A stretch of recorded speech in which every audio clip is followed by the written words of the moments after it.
suis heureuse aujourd'hui d'accueillir Nathalie, que je ne connais pas du tout. On a eu l'occasion d'échanger un tout petit peu, mais je ne connais pas du tout. Je sais que tu es à l'étranger, mais tu vas en parler pendant ton portrait.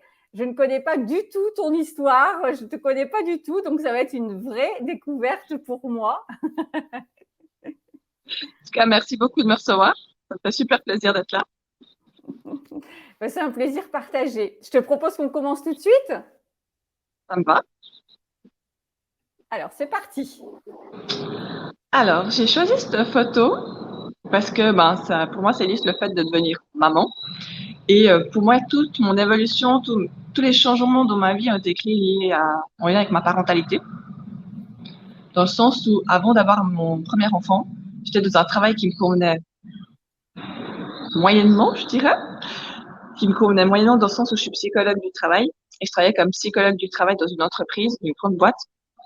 Et j'étais également assistante en ressources humaines parce qu'ils n'avaient pas assez de travail pour moi en tant que psychologue du travail.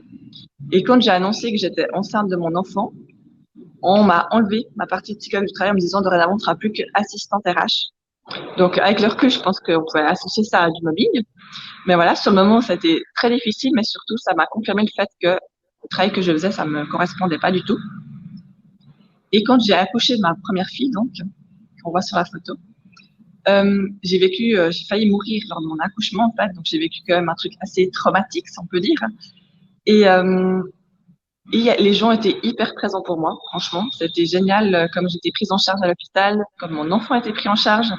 Tout ce que j'ai pu tester après coup, en rentrant chez moi de manière peut-être plus alternative, pour passer à travers tout ça pour moi et pour elle, puisqu'on a quand même été séparés. Et je me suis dit, waouh, en fait, c'est ça que j'ai envie de faire dans ma vie. J'ai envie de pouvoir m'occuper des mamans et des enfants parce que je trouve ça tellement beau ce qu'on a pu faire avec moi, l'accompagnement que j'ai eu, que j'aimerais bien pouvoir faire ça également. Et en même temps, je venais de finir 5 ans d'uni, donc j'avais pas hyper envie de recommencer des études pour être sage-femme. À l'époque, je voyais que ça, être sage-femme. Ça impliquait 6 ans d'études. Je venais d'avoir un enfant, donc j'ai pensé, ça sera pour ma prochaine vie. Ça paraît vraiment bête maintenant avec le recul de dire un truc pareil, mais sur le moment, j'y croyais vraiment. Je me suis dit, non, dans cette vie-là, j'avais 26 ans, mais c'était comme si c'était déjà fini. En fait, je pouvais pas changer les choses. Je ferais ça celle d'après. Et c'est resté un petit peu en suspens jusqu'à la naissance de ma deuxième fille, 2 ans après. Et du coup, j'ai fait un gros travail sur moi par rapport à ce deuxième enfant parce que il y a quand même toutes les peurs qui venaient en lien avec l'accouchement, quoi. Et j'avais envie que ça se passe de manière détendue. J'avais pas envie d'être stressée pendant ma grossesse. Donc, j'ai testé énormément de choses, toujours de manière alternative parce que j'aime pas trop l'aspect hospitalier, médicaments et tout ce qui va avec. Et j'ai découvert vraiment des choses juste incroyables, en fait. Et quand ma deuxième fille elle est née, c'était vraiment comme si tu m'avais donné un coup de pied aux fesses en me disant, maintenant, tu vas pas attendre ta prochaine vie, tu vas changer maintenant. Et c'est ce qui s'est passé. C'est ce qui s'est passé parce que quand elle avait moins de 2 mois, non, moins de 3 mois, elle avait 2 mois et demi, je crois, j'étais suivre une formation pour complètement changer d'orientation. Et suite à ça, pendant mon congé mat, j'ai décidé que j'allais changer d'orientation, faire vraiment ce que j'avais envie de faire, travailler avec les bébés et les mamans. J'ai découvert qu'on pouvait faire ça autrement qu'en étant sage-femme. Et alors, je n'ai pas démissionné tout de suite du tout, mais par contre, j'ai commencé à faire ça en parallèle de mon travail. J'ai commencé un peu à côté à me mettre à mon compte, à être indépendante. Enfin, au début, un tout petit pourcentage, hein, c'était un après-midi par semaine. Mais c'était déjà toucher un petit peu mon rêve. C'était le premier pas pour pouvoir un jour faire que ça. J'avais la certitude qu'à un moment donné, je ferais que ça, en fait. Je savais juste pas comment c'était. Dans ma tête, ça serait très, très rapide. Au final, ça a été beaucoup plus long que ce que j'avais imaginé. Mais pour ça, je suis hyper reconnaissante à mes enfants, en fait, parce que c'est vraiment grâce à elles que j'ai pu vraiment bifurquer vers quelque chose qui me correspond à 100%. Donc voilà, c'était ça que je voulais dire avec cette première photo et puis la naissance de ma première fille, puis de ma deuxième. C'est que ça a été vraiment un booster pour m'accomplir professionnellement. Il y avait aussi quelque chose qui se jouait, c'était ce côté où qu'est-ce que je souhaite pour mes enfants? Qu'est-ce que je souhaite pour mes enfants et comment je peux les inspirer en lien avec ça? Je me suis dit, si je souhaite à mes enfants d'être épanouis, si je leur souhaite de s'affirmer, si je leur souhaite d'être heureux, faut que tu commences par toi, en fait. Oui, tu peux pas souhaiter ce genre de choses à tes enfants et puis ne pas être comme ça. Et en fait, j'ai énormément changé le jour où j'ai eu des enfants. J'ai appris à m'affirmer alors qu'avant, je m'affirmais pas du tout. Et je me suis vraiment plus connectée à qu'est-ce qui me fait vibrer, qu'est-ce que j'ai envie vraiment de faire dans cette vie-là, pendant la prochaine. Oui, bah oui. Et parce que c'est ce que je souhaite. Je leur souhaite au fait le jour où elles seront adultes, déjà en tant qu'enfant, mais après en grandissant, c'est que et puis se dire si maman elle a fait tout ça, si ça a été possible pour elle, c'est aussi possible pour nous. En fait. Donc voilà, ça a vraiment été. Je dis souvent à mes clientes, avoir des enfants pour moi c'était le bouton d'accélération pour mon développement personnel. Et je constate ça chez beaucoup de mamans, c'est vraiment ce côté où d'un coup, on est confronté à quelque chose où on est obligé de bouger en fait. Mm-hmm. Non, mais c'est vrai que ça donne le fait d'avoir un enfant, ça donne une nouvelle perspective en fait. C'est vrai que on ne le réalise pas tant qu'on ne le vit pas, mais c'est vrai que ça change tout. Voilà, c'est vrai que de ce fait-là, on a envie de se dépasser pour certaines choses. On voit les choses autrement en fait. Et je comprends le fait que tu dises que c'est un booster, effectivement. Oui, puis je trouve que ça remet en perspective nos priorités. Moi, je trouve que ça m'a aidé à définir mes priorités, ça m'a aidé à définir mes valeurs. Qu'est-ce que je leur souhaite qu'elles se rencontrent, qu'est-ce que je me souhaite, qu'est-ce que j'ai envie de leur transmettre, qu'est-ce qui est important pour moi. Donc ça vient, c'est toutes des choses qu'avant d'avoir des enfants, en fait, avec le recul, maintenant, je me dis, je fonctionnais en fait. J'avais une belle vie, hein. Je reproche pas du tout la vie que j'avais, je l'aimais bien ma vie. Mais il y avait vraiment, pas vraiment de profondeur. Oui. Donc voilà, ça a vraiment été ça. Ça m'a aidé petit à petit à gagner de plus en plus en profondeur, puis à me poser peut-être des questions sur le sens, des choses comme ça que je me serais pas du tout posé avant. Oui, et puis en fait, si effectivement, quand on est destiné à un chemin, même si on aime déjà ce qu'on vit, quand il y a quelque chose qui est destiné sur un chemin qui est tellement plus profond, qui est vraiment plus connecté en fait à qui on est en fait, et voilà, la vie nous met toujours de toute façon les circonstances qui font que voilà, on arrive sur ce chemin. Et toi, c'est par l'intermédiaire de tes enfants, donc je trouve ça génial. On continue avec la deuxième photo? Avec plaisir. Donc cette deuxième photo, elle date du confinement pendant le Covid. C'était la fête des mères qu'on a fêté en solo, nous quatre, avec mon mari, moi et mes deux enfants, vu qu'on était encore en période où on pouvait pas voir beaucoup de monde. Et elle représente pour moi quelque chose qui a été aussi très marquant. Après, ce changement professionnel qui fait qu'au final, au bout de 4 ans, ça fait 4 ans maintenant, je suis entièrement indépendante, j'ai vraiment démissionné, puis je fais plus que ça. Ça, c'était la deuxième grande décision que j'ai prise dans ma vie après, le fait de démissionner puis d'être uniquement à mon compte, c'était de sortir mes enfants de l'école. Donc ça date de la période du mois où on a décidé de sortir nos enfants de l'école. Parce qu'on a vraiment pu expérimenter ça, grâce au Covid. Je peux vraiment dire grâce au Covid, même si je suis pas sûre qu'il y ait beaucoup de choses qu'on puisse dire grâce, mais là, je peux vraiment dire ça. Et je me suis rendu compte quand mes filles ont pu reprendre l'école au bout de 2 mois que notre quotidien était vraiment tellement différent quand elles étaient à l'école, quand elles n'y étaient pas. Et leur comportement, surtout, était vraiment très, très différent. Pourtant, mes deux filles adoraient l'école. Elles n'avaient aucun problème, ni social, ni intellectuel, ni rien du tout. C'était parfaitement intégré, si on peut dire ça comme ça, dans le moule. Mais je me rendais compte qu'au final, le fait d'avoir pu vivre sans, qu'il y avait une détente à la maison, qu'elles n'avaient pas du tout quand elles étaient à l'école, qu'il y avait une complicité entre elles se bagarraient. Il y avait aucun conflit, aucune bagarre. Enfin, elles s'entendaient hyper bien toute la période où il n'y avait pas d'école.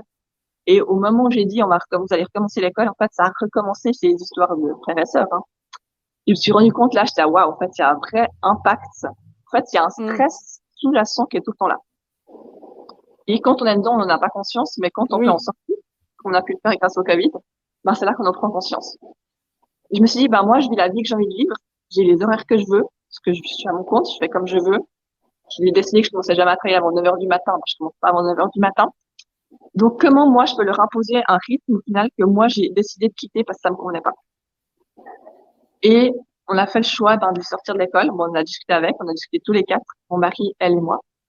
Et on a décidé, de sortir de l'école pour une année. On a commencé comme ça.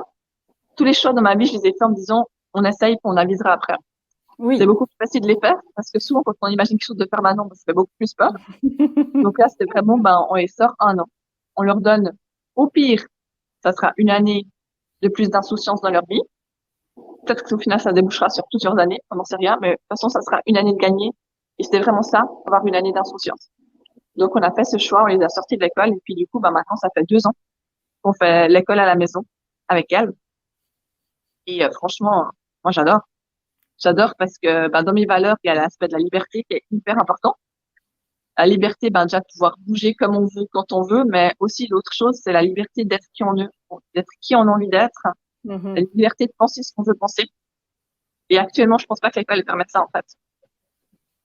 Donc, pour moi, c'est important qu'elles puissent suivre leur rythme qui est juste pour elles, sans devoir rentrer dans un moule, dans des horaires qui leur conviennent pas forcément, de pouvoir explorer ce qu'elles ont envie d'explorer, enfin, vraiment pouvoir s'écouter le plus possible. Et du coup, c'est vrai qu'actuellement, on fait en moyenne 5 heures d'école par semaine. Donc, on est d'accord que ça change bien la donne, hein, parce que Ah oui, plus ça c'est c'est moins sûr. que ce que font c'est moins que ce que font les enfants en une seule journée, normalement. Donc, ce qui leur laisse énormément de temps justement, pour jouer, pour développer leur créativité. Enfin, voilà, elles ont une capacité à s'inventer des histoires, des jeux, que la majorité des enfants de leur âge n'ont pas parce qu'ils n'ont pas le temps, en fait. Mais oui, c'est ça. Donc, voilà, je suis très heureuse d'avoir pu leur offrir ce temps. Et même si c'était une décision qui faisait un peu peur quand même, hein, parce qu'on s'est Mm. dit, on va aller voir nos enfants tout le temps avec nous. Donc, est-ce qu'on va les supporter? Je plaisante un petit peu parce qu'au final, c'est pas vrai, hein. Il y a 2 jours par semaine où je les ai pas avec moi. Il y a un jour où c'est mon mari qui s'en occupe. Et il y a un jour où elles sont chez ma maman. Plus encore, une semaine sur deux, elles vont un jour chez ma belle-mère. Donc, je les ai pas du tout le temps avec moi. Mais au final, j'ai aucun regret sur cette décision parce que c'était une des meilleures décisions qu'on a prises, je pense. Même si elles faisaient très peur, justement. Elles faisaient très peur, parce qu'elles avaient tout avec nous, mais aussi parce que, à nouveau, c'est sortir du moule et être différent, en fait. Et je trouve que me mettre à mon compte, ça m'a déjà écarté de la majorité des gens dans le sens où il y a plein de Oui. gens qui comprennent pas ce qu'on vit, qui voilà, on a une vie qui est vraiment différente. Et après, sortir mes enfants de l'école, c'était le step de plus qui faisait qu'à nouveau, j'allais encore un peu plus m'écarter de la majorité des gens. Et ça, Je souvent, c'est des comprends. choses que j'observe, des choses qu'on nous empêche de vivre notre vie, qu'on a vraiment envie de vivre, alors qu'au final, qu'est-ce qu'on s'en fiche de ce que pensent les autres? Mm. Les gens qui sont vraiment là pour nous, qui nous aiment vraiment pour qui on est, ils vont pas partir parce on fait des choix qui sont différents des leurs, en fait. Bah, c'est sûr. Et puis on est ici pour vivre une vie voilà, extraordinaire. On est ici pour vivre notre plus belle vie, en fait. Pas pour se conformer, pas pour rentrer dans un moule, en fait, pour faire plaisir aux gens. Mhm. C'est ça. Mais souvent, je me rends compte que la majorité des gens, ils se rendent même pas compte qu'ils sont dans un moule. C'est juste que j'ai l'impression qu'il n'y a pas d'autre option, en fait, qu'il n'y a pas d'autre Oui. possibilité. Mm. Non, c'est ça, oui. Non, c'est vrai. Donc, On ouais, passe à ça, la... ça a été, oui, Non, volontiers. excuse-moi. On passe à la troisième Non, photo? non, oui, ça a été aussi des grandes décisions qui nous a permis de créer d'autres possibles.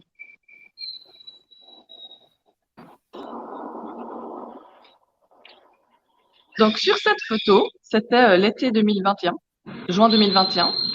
Et on était partis 2 semaines en Toscane avec mon mari et mes filles. Et ça a été vraiment une expérience hors du temps, où on était dans notre petite bulle tous les quatre. On a vécu des moments de grande qualité. Alors, on n'a pas fait grand-chose, c'était pas dans le faire, c'était vraiment dans l'être. Vraiment des très bons moments ensemble.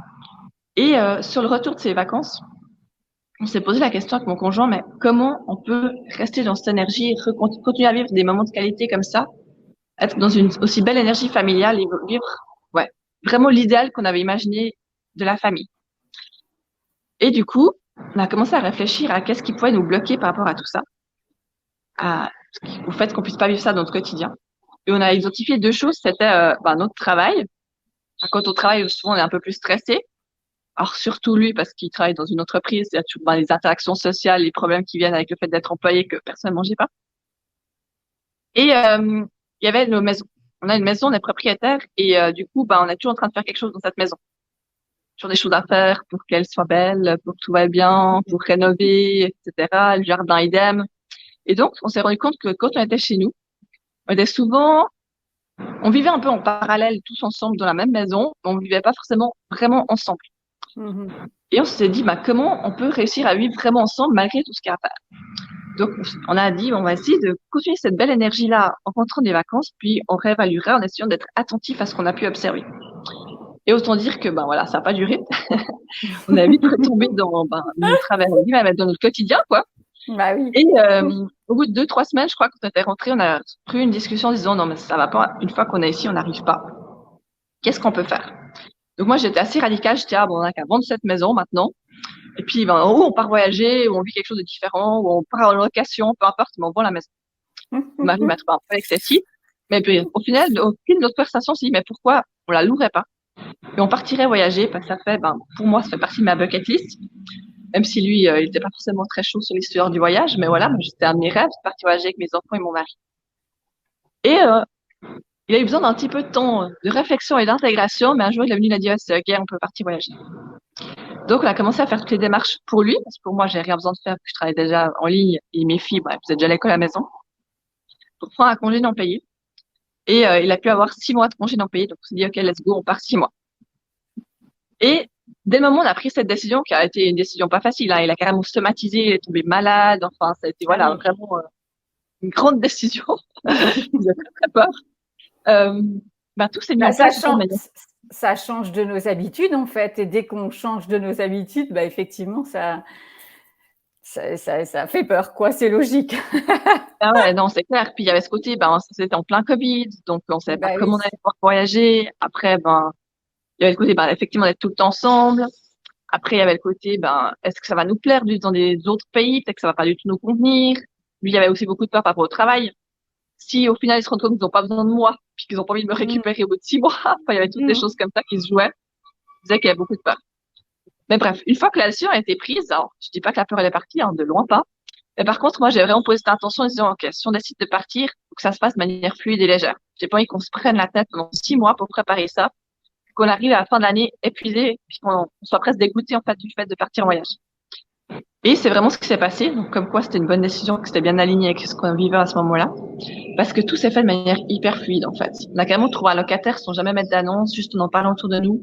J'ai fait un message à une personne, elle a dit, OK, j'ai investi la maison, elle l'a prise.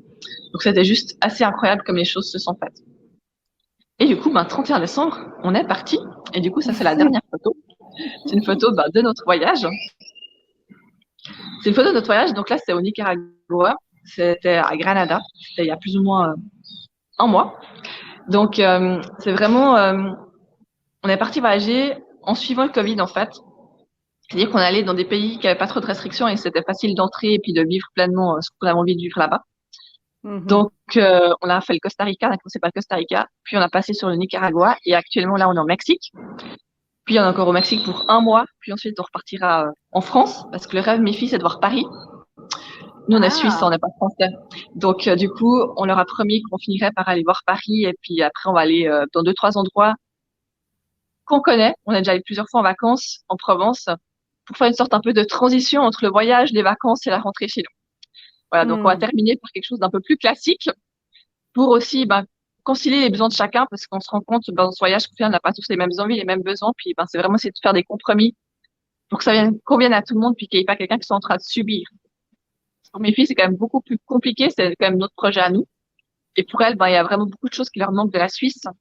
Quand on a des pays comme ça qui sont très très différents de chez nous, il y a des aspects, l'aspect occidentalisé, je dirais, qui leur manque. Il y a ce côté où la nourriture, il y a l'aspect de la nourriture, il y a l'aspect des gens, la langue. Elles disent beaucoup qu'elles sont juste en France pour entendre parler français. Elles ont quel âge, tes filles? Elles ont 9 ans et 7 ans. Ah oui. Il y a aussi l'aspect où elles sont blondes, petites blondes. Donc autant dire que dans les pays où on est, ça elles se font remarquer les autres. Et ça, c'est quelque chose qui est bien peigné pour elles aussi, ce côté où les gens, ils ont toujours envie de me parler. J'en ai marre qu'ils me disent que je suis jolie, elles disent.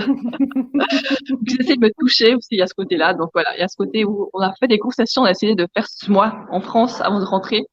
Même si c'était pas forcément dans le projet de base. Après, on n'a pas vraiment de projet. On a pris un billet d'avion et c'est tout. Mais l'idée, c'était pas forcément de voyager en France. Mais voilà, on s'est dit, on fait aussi des concessions pour que ça corresponde à chacun. Et puis, c'est aussi ce qui est cool avec ce voyage-là, c'est qu'au final, on prévoit rien à l'avance.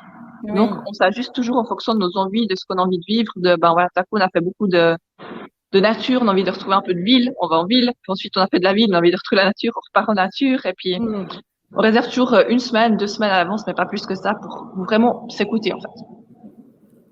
C'est top. Et voilà, ça, c'est vraiment, je pense, le plus gros possible que j'ai pu créer, c'est pouvoir tout quitter comme ça pour partir voyager.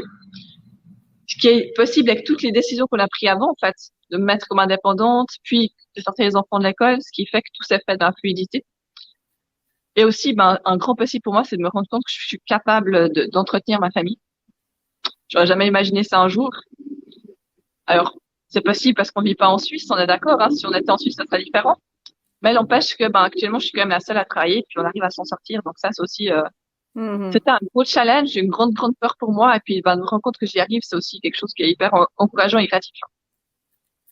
Ouais, Donc voilà, sûr. on en est aujourd'hui. Je sais pas ce que nous attend pour la suite, mais en tout cas, actuellement, c'est ça. Mais c'est vrai que c'est génial de montrer, parce qu'il y a beaucoup de gens qui ont envie de voyager, qui ont envie de partir, mais qui n'osent pas, en fait, parce que ça fait peur. C'est ce que tu disais un peu par rapport à ton mari, hein, ça fait peur quand on est salarié, ou de partir, même vivre au bout du monde, ou même si on y va en vacances et qu'on connaît, voilà, tout quitter, ça peut faire peur, mais il n'y a pas que toi, hein, à qui j'ai fait le portrait et qui est parti comme ça, et à chaque fois c'est des merveilleux retours, quoi, parce que voilà, ça reste des expériences qui sont incroyables, en fait, à vivre, hein, en famille, et puis c'est hyper enrichissant pour tes enfants, pour vous aussi. Et à la fin de mes portraits, souvent je demande un petit peu, tu sais, si tu devais choisir une clé, tu vois, même s'il y en a plusieurs, hein, mais la clé principale que tu auras envie d'amener là, voilà, par rapport à ce que toi tu retiens de ta vie. Alors, ce que je dirais, c'est que toutes les décisions les plus impactantes dans ma vie, ça a été démissionner, sortir mes enfants de l'école, partir voyager. C'était les décisions qui me faisaient le plus peur. Donc, c'est vraiment pas d'écouter sa tête, parce que dans notre tête, va toujours nous trouver plein d'excuses. Justement, nos peurs, elles sont liées à toutes ces croyances qu'on a, etc. C'est vraiment d'écouter notre cœur. Chaque fois que j'ai pris ces décisions-là, c'était quelque chose c'était comme un élan qui était plus fort que moi, en fait. Et oui, ma tête aurait pu me ralentir, puis dire non, mais c'est pas possible, mais non, c'est pas possible, tu vas pas réussir, et puis il y aura ce problème, ce problème, ce problème. Je dis pas qu'elle l'a pas fait, mais c'est réussir à se dire non, je vais pas commencer à écouter mes peurs, je vais écouter mon élan, mon cœur, et je vais suivre mon cœur, en fait. Et je pense que on a beaucoup à s'être coupé de nos ressentis au niveau de notre corps, entre notre tête et notre corps. Ce qui fait qu'au final, on reste dans nos peurs, et puis on a une vie qui est confortable, qui est agréable, mais qui ne correspond qu'à 70 ou 80%, ou je sais pas, mais qui ne correspond pas à un pourcentage qui pour moi est acceptable, en fait. Je me dis, oui, si je me pose sur cette question, si je me retourne, s'il m'arrivait quelque chose dans 1 semaine, dans 1 mois, ou dans 10 ans, ou même 20 ans, hein, puis que je me retournais sur ma vie, mais je me dirais quoi? Ah, j'aurais dû. J'ai vraiment pas envie d'avoir de regrets en me disant j'aurais dû, puis j'ai pas fait. Donc c'est pour ça que nos peurs, elles nous font ça. Nous pouvons avoir des regrets parce qu'au final, on n'ose pas. Et si je devais te donner une clé, ça serait ça, c'est passer à travers ces peurs. On va pas les enlever. C'est se dire, mon élan, mon envie, elle est plus forte, en fait. Et j'y vais quand même parce que j'ai confiance que quoi qu'il se passe, je serai capable de surmonter. Il y aura des moments qui seront pas faciles, ça fait partie de la vie, c'est ok. Mais je trouverai les ressources, je trouverai les solutions, je ferai des nouveaux choix. À tout moment, on peut faire des nouveaux choix, en fait. Il n'y a jamais rien qui est définitif. Ça, je crois que c'est aussi important, c'est ce côté des fois de définitif qui fait peur.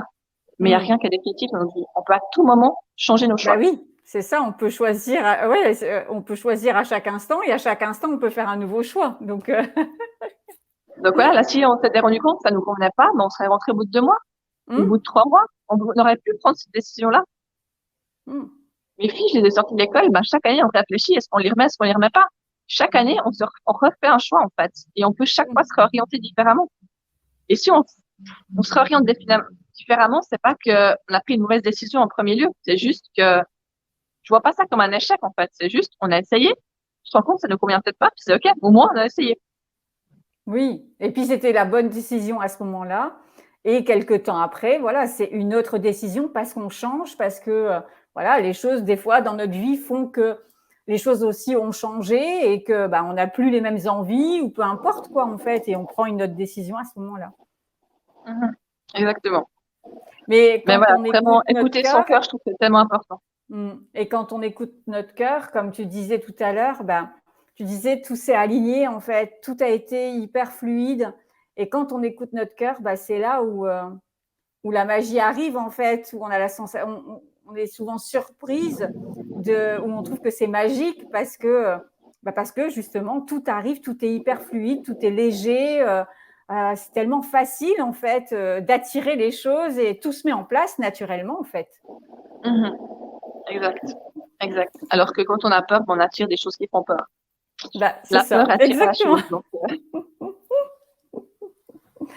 Écoute, je te remercie beaucoup, Nathalie. Tu étais le dernier portrait de la saison.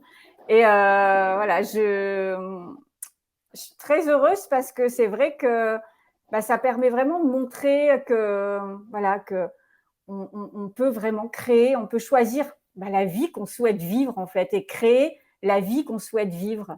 Donc, je te remercie beaucoup. Je te laisse. Merci beaucoup à toi. Oui. Je vous dis, voilà, je vous remercie à toutes et tous de m'avoir suivi lors de tous ces portraits, puisque c'est le dernier portrait aujourd'hui. Voilà, au plaisir de vous retrouver dans mes vidéos. Et bien sûr, vous pouvez retrouver Nathalie en suivant ces liens.